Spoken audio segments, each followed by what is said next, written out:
Hello friends, welcome to channel money invest talk. This is your friend Alamgir और आज हम इस वीडियो में डिस्कस करेंगे जीआर इंफ्रा एक स्टॉक के बारे में। देखिए, कुछ दिन पहले 13, 14 एंड 15 अगर देखेंगे तो इस डेट में मैंने कुछ स्टॉक में एंट्री लिया। तो कभी कभार लोग मुझे पूछते हैं कि मैं ज़्यादा थियोरिटिकल डिस्कशन करता हूँ, एनिमेटेड वीडियो डालता हूँ, तो उसमें स्टॉक का एनालिसिस, रियल स्टॉक का चार्ट दिखाना चाहिए। देखिए, मैं खुद भी ट्रेड करता हूँ, इस वीडियो बहुत लंबा हो जाता है इसलिए मैं उसको अलग से ऐड नहीं करता हूँ, क्योंकि हर चीज़ को मैं डिटेलिंग में एक्सप्लेन करना पसंद करता हूँ। ऐसा ऊपर ऊपर बताना मेरा आदत नहीं है, तो इसलिए मैं इसमें एक एक स्टॉक को जब भी मैं किसी में ट्रेड लेता हूँ तो उसमें मैं एक्सप्लेन करता हूँ कि उसका पीछे क्या क्या लॉजिक काम किया, ताकि आप उसमें थियोरिटिकल जो डिस्कशन है उसको आप कोरिलेट करके भी देखेंगे। उसमें मैं बताते रहता हूँ कि किस जगह पे कौन सा कॉन्सेप्ट को अप्लाई किया गया। तो चलिए मैं जीआर इंफ्रा पे आपको लेके चलता हूँ और इसका मैं पहले आपको वीकली चार्ट के बारे में दिखा देता हूँ। देखिए, वीकली चार्ट अगर देखेंगे तो आपको इसमें दिख रहा है कि वीकली चार्ट में ओवरऑल देखा जाए तो एक कुछ टाइम तक डाउन ट्रेंड था, यानी कि लंबा टाइम तक वीकली ट्रेंड में डाउन ट्रेंड ही था। पूरा 2022 ये डाउन ट्रेंड था, उसके बाद यहाँ से अप ट्रेंड में गया, राइट। तो ये जो अप ट्रेंड में गया, यहाँ पे कुछ चीज़ नोटिस करने का लायक है। एक तो बात है कि इसको मैं पहले आपको दिखा देता हूँ कि किस तरह ये सपोर्ट लेके ऊपर गया। देखिए, इस जगह से सपोर्ट लिया, इसको मैं जब आपको डेली चार्ट में लेके जाऊंगा ना, तब आपको पता चलेगा कि इसमें क्या हो रहा है। अभी फिलहाल इसमें क्या हो रहा है ये देखिए।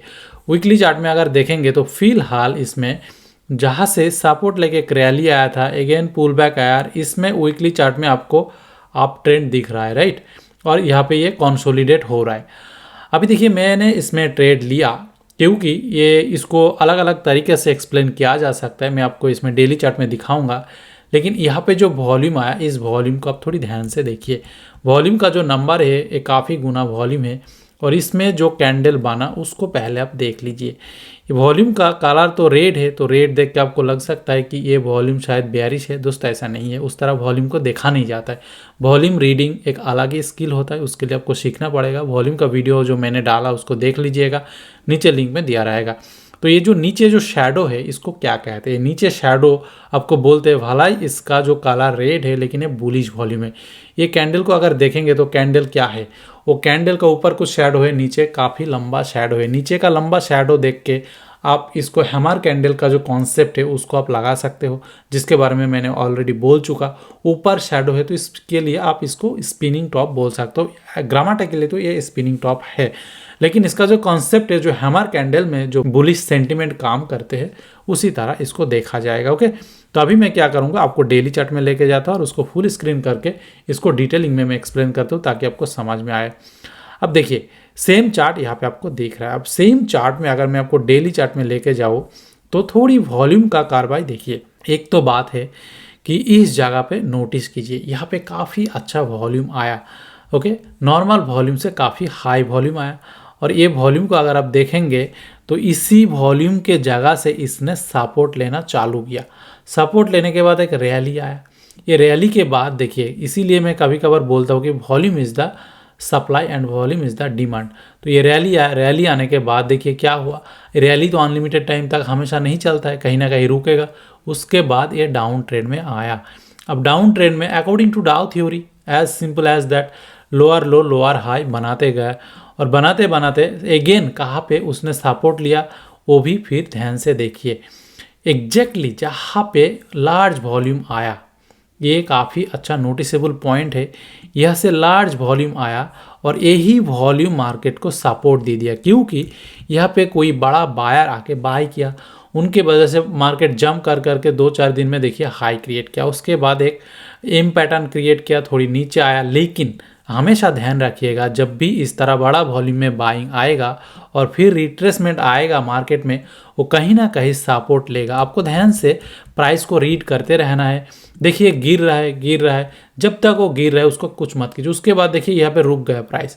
ये जो रुक रहा है ना प्राइस और धीरे धीरे ऊपर भी जा रहा है, यही आपके लिए सपोर्ट क्रिएट कर रहा है। तो ये जगह पे कोई अगर स्विंग ट्रेड कर सकते हैं शॉर्ट टाइम में तो ये एंट्री कर सकते हैं, लेकिन ध्यान रखना पड़ेगा कि इतना बड़ा वॉल्यूम होना चाहिए। वॉल्यूम का नंबर क्या होगा, स्टॉक टू स्टॉक डिपेंड करते हैं, वो अलग लेवल का स्किल होता है, उसके बारे में मैं यहाँ पे ज़्यादा बताऊंगा नहीं। इसके बाद देखिए इसमें क्या हुआ।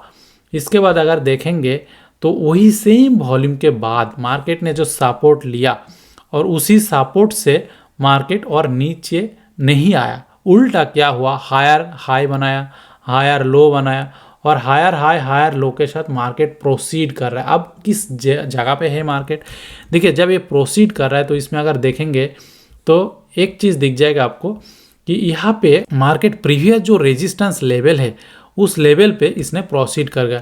अब प्रीवियस रेजिस्टेंस में किसको कह रहा हूँ, प्रीवियस रेजिस्टेंस में बोल रहा हूँ ये जो आपको दिख रहा है यहाँ पे, जो आपको ये ग्रीन जोन दिख रहा है ना, उसी को मैं प्रीवियस रेजिस्टेंस जोन कह रहा हूँ। ये जो जोन है यही प्रीवियस रेजिस्टेंस, क्योंकि यहाँ पे जो सपोर्ट लिया था इसी वजह से उसको प्रीवियस रेजिस्टेंस जोन कहा जा रहा है। ओके, इसके बाद देखिए उसमें तो गया, उसके साथ साथ मार्केट ने कॉन्जिक्यूटिवली हायर लोज बना रहे और हायर हाइज बना रहे इन डेली चार्ट। पहले तो ये नीचे आया था, फिर ये हायर हाई हायर लो, यानी कि आपको डाउ थियरी के हिसाब से पता चल गया कि ये अप ट्रेंड में चला गया और अभी ये ब्रेकआउट के जगह पे भी है।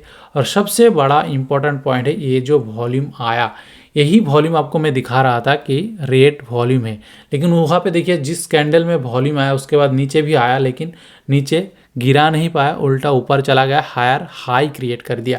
उसके बाद मार्केट यहाँ पे कंसोलिडेट हो रहा है।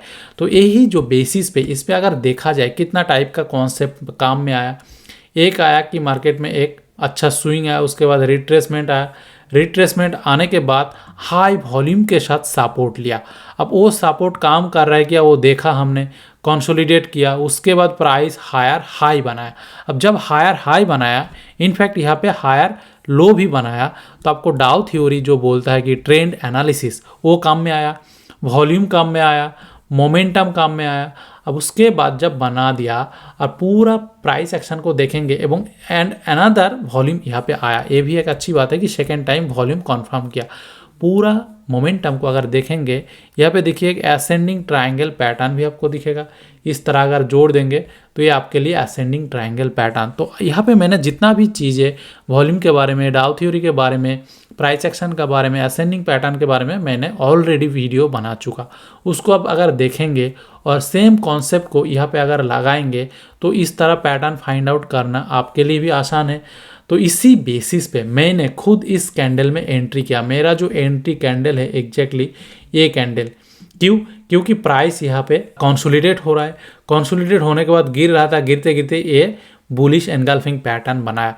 देखिए मैं यहाँ पे भी एसएल दे सकता हूँ और मैं अभी फ़िलहाल मेरा एसएल यहाँ पे है, क्योंकि देखिए कभी कभी स्विंग आपके साथ ऐसा कर सकता है कि वो नीचे आके स्टॉप लॉस हिट कर दिया। और मैं थोड़ी लंबा अवधि के लिए करता हूँ, मैं बहुत शॉर्ट टाइम स्विंग ट्रेडर नहीं हूँ।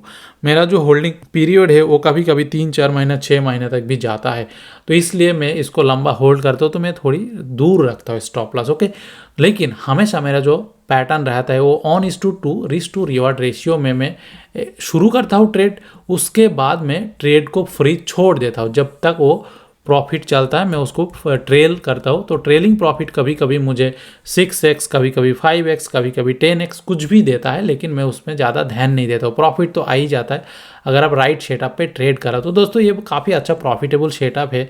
मोस्ट ऑफ द टाइम मैं इसी सेटअप पे ट्रेड करता हूँ। मेरे पास स्कैनर भी है इसको फाइंड आउट करने के लिए, तो उसी हिसाब से मुझे मिल जाता है कहाँ पे इस तरह पैटर्न बन रहा है।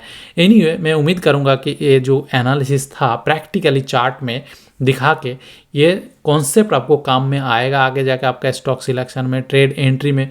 हमेशा स्टॉप लॉस लगा के एंट्री कीजिएगा, बिना स्टॉप लॉस में कभी भी एंट्री मत कीजिएगा, जैसे कि मैं खुद तो करता ही नहीं हूँ। ओके, तो मैं उम्मीद करूँगा कि दोस्तों ये डिस्कशन आपको काम में आया होगा और आगे जाके आपका ट्रेडिंग में ये बिल्कुल आप अप्लाई करेंगे। तो चलिए दोस्तों मिलते हैं नेक्स्ट वीडियो में, बाय बाय।